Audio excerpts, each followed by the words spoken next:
as one of the highest paid and, to be honest, most beloved performers in the world.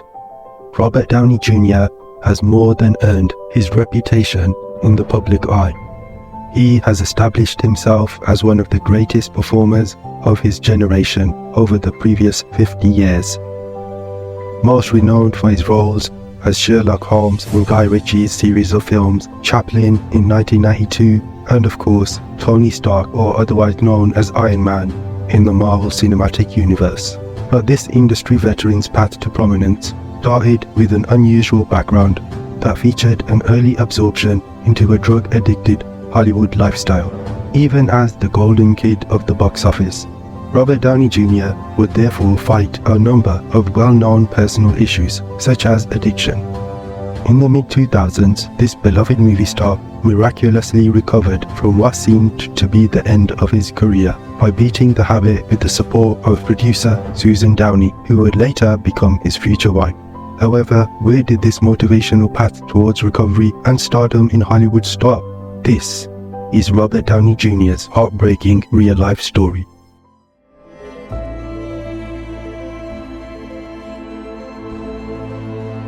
Robert Downey Jr.'s childhood was undeniably unconventional, shaped by the complexities of his parents' battle with drug and alcohol addiction, the constant movement from one location to another, coupled with the erratic schedules of his parents, painted a chaotic backdrop to his early years.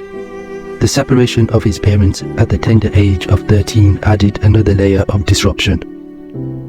Despite the challenges, Downey Jr. found solace and expression in acting, perhaps seeking stability in a world filled with constant change. His introduction to marijuana at a remarkably young age, facilitated by his father, Robert Downey Sr., offers a unique perspective of their father-son dynamic. In candid interviews, both father and son acknowledge the unusual bonding over drugs, with Downey Jr. interpreting it as his father's way of expressing love. While such an upbringing could potentially have adverse effects, Downey Jr. remains positive, viewing his family as an artistic unit striving for a semblance of normalcy, albeit with the unconventional inclusion of marijuana. The father started giving his son small parts in his films when he was little. Thus, Robert had his cinematic debut at the age of 5 in the comedy Pound, which Robert Downey Sr. wrote and directed. They didn't even require a retake. Everyone asked his father on the set how he came by such a talent.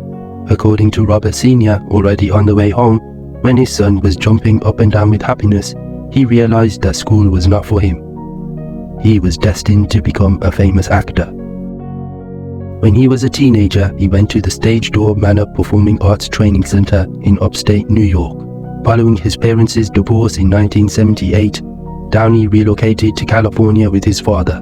However, in 1982, he left Santa Monica High School to focus entirely on his acting career, returning to New York.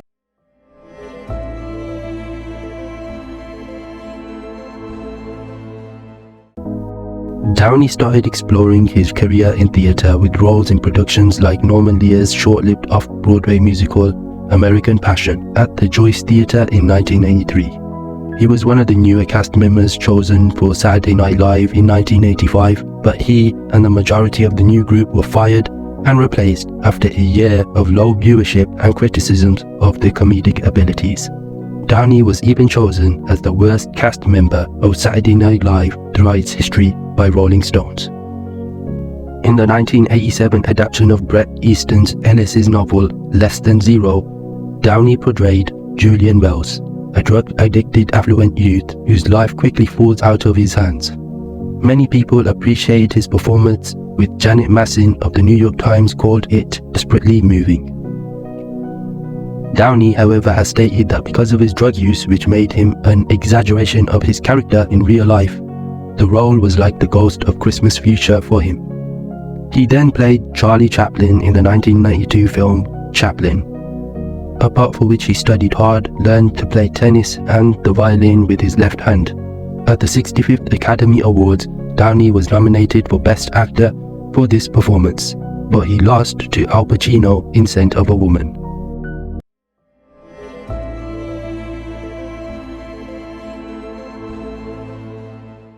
Downey was arrested multiple times between 1996 and 2001 on drug-related crimes involving cocaine, heroin, and marijuana.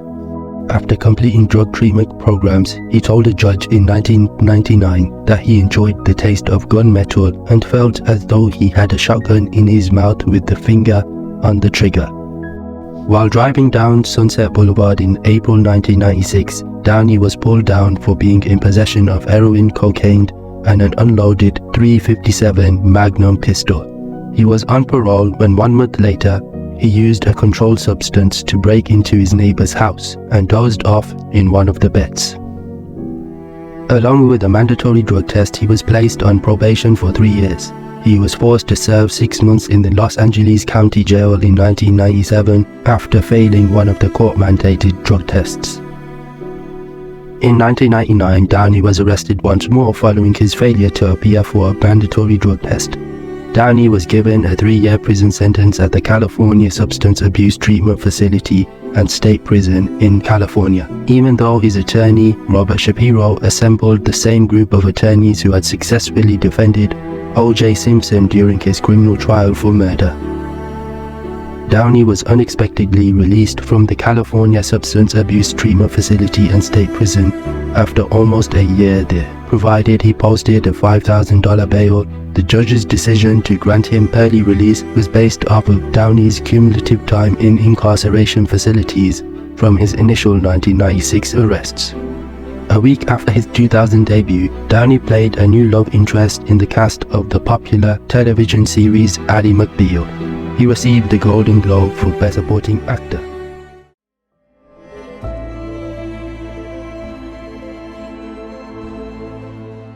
After 5 years of substance abuse, arrests, rehab, and relapse, Robert Downey Jr. committed himself to a 12-step rehab program, therapy sessions, meditation, and even Wing Chun Kung Fu to get rid of himself of his addiction. Soon enough, through dedication and support, he was able to come clean, resume his career, and in 2005, marry the woman of his dreams. Downey was able to return to the big screen after Mel Gibson, who had been a close friend of Downey since both had co-starred in Air America, paid Downey's insurance bond for the 2003 film The Singing Detective. Gibson's gamble paved the way for Downey's comeback, and Downey returned to mainstream films in the mid-2000s with Gothika. After Gothika, Downey was cast in a number of leading and supporting roles in films like Kiss Kiss Bang Bang and Zodiac.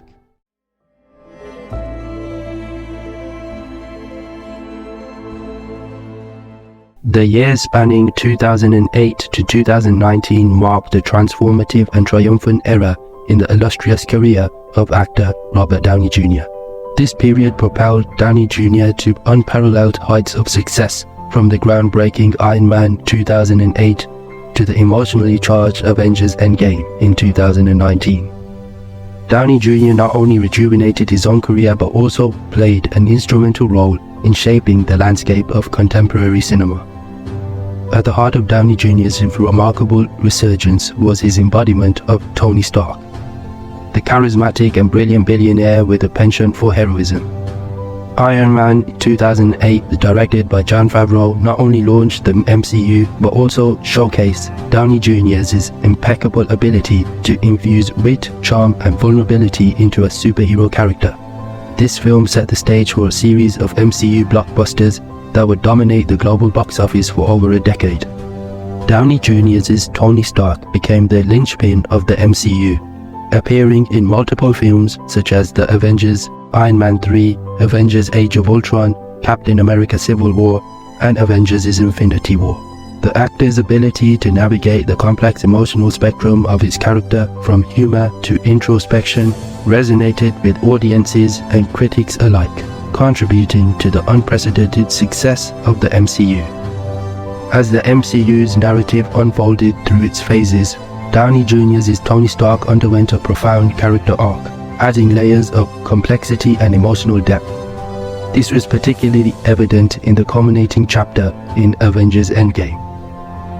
Downey's portrayal of Tony Stark's self-sacrifice and ultimate farewell to the MCU was a poignant moment that left an indelible mark on cinematic history.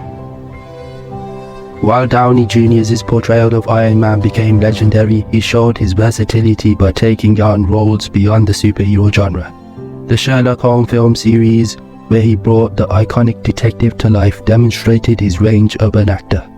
The success of these films underscored Downey Jr.'s ability to captivate audiences in roles that transcended the boundaries of traditional genres.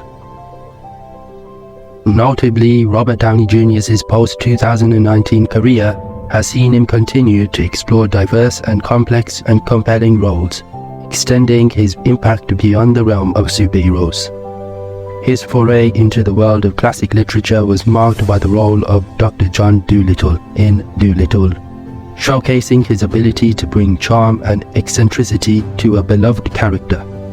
However, it was his cast in Christopher Nolan's highly anticipated film Oppenheimer that raised expectations.